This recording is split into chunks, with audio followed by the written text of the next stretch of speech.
King side promotion பண்ண. ஏன் நாங்களா கிங் சைட் ப்ரமோஷனே பண்ணவே கூடாதா? இது கிங் சைட் ப்ரமோஷனா?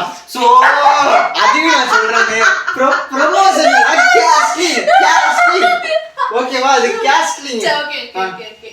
அப்புறம் மிச்ச ஸ்பானையே ராணியா மாத்துற. நீ ஸ்பான்லடா பானி. சரி ஓகே. பானியே மாத்துற. ப்ரோ இப்போ என்ன பேசுறது?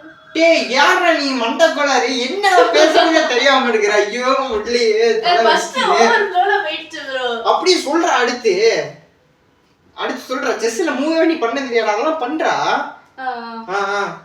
அது கேட்ட ராணி கிட்ட கேக்குற. டேய் வேற ஏதாவது சொல்றா. ஐயோ இப்படி வேற படுத்துறாங்க. செஸ்ல நம்ம வேற பண்ணதே இல்லையா? கேஸ்லிங் அப்புறம் என்னது பான் ப்ரமோஷன் இத வச்சு ஏன்டா அதை வெட்டினா அதை வச்சு ஏன்டா இதை வெட்டினா சைக்கோ பிளேயர் எல்லாம் சொல்றான். டேய் ஏன்டா படுத்துற? என்னடா பண்ற? டக்குன்னு சொல்றா. என்னடா மறந்துச்சு? ஸ்கிரிப்ட்